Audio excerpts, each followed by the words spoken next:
trend on the remarkable story of a man who tweeted an insult at the son of the president of Uganda. He found himself in jail and even having to flee the country. That's in half an hour. Stay with us. The newsroom is next on the BBC World Service, the world's radio station.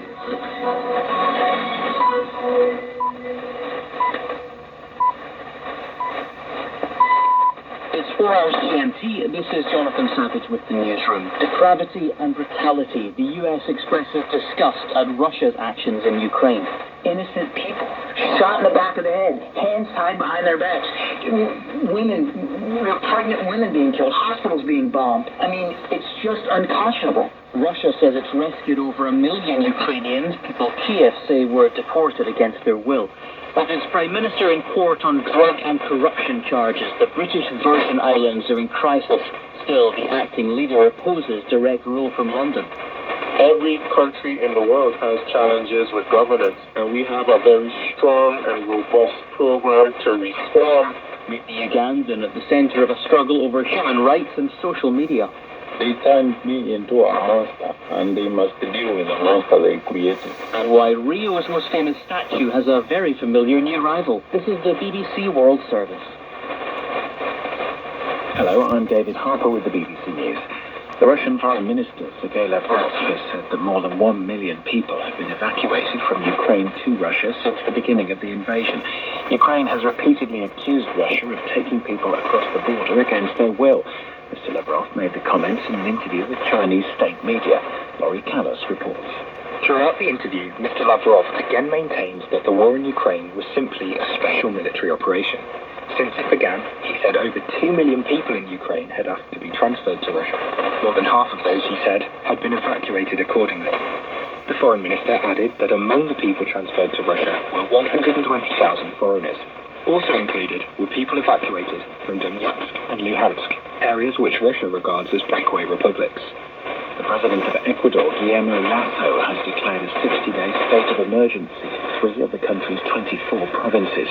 It's hoped the measures will help tackle rising crime rates. Anna Aslam reports. Under the state of emergency, thousands of trucks will be deployed to the streets and some neighborhoods will be placed under curfew.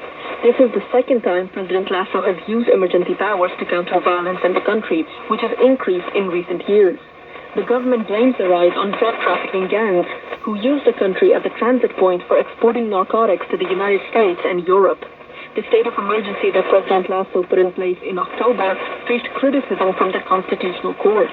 It halved the emergency period to 30 days and said the military should only support police operations. A survey in San Diego, California, suggests there's been a sharp rise in the number of migrants being admitted to hospital with injuries from falls since higher sections of Mexican border wall were erected during the Trump presidency.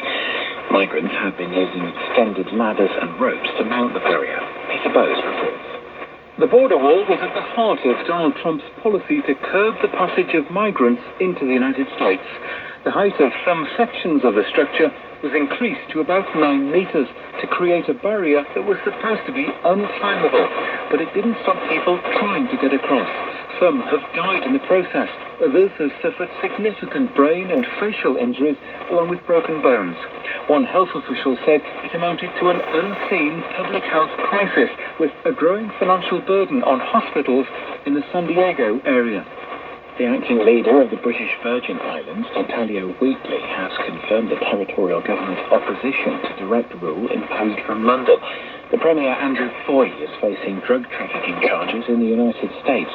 He appeared in court hours after an inquiry into alleged corruption in the overseas British territory recommended that the elected government be dissolved. Deputy Premier Wheatley said he was confident the BVI could address the issues independently. He urged people not to look down on the nation. World News from the BBC.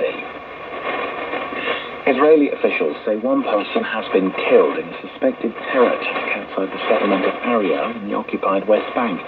Security footage from the scene shows 2 people driving up to the settlement and opening fire on security guards. One of them died from his wounds.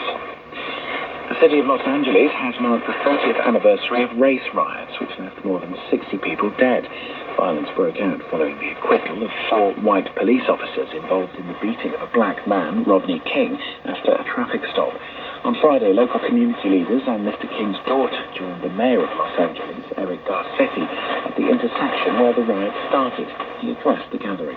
I'd like to start first in remembering here those who are not with us. 63 souls, at least, that we know of, who lost their life in the violence of 1992. And so many before and who have come after who have lost their life because the pain for their families has never, ever gone away. There are growing concerns about the amount of misinformation appearing online following a spike in unexplained hepatitis cases in children. According to the World Health Organization, 170 toddlers in 11 different countries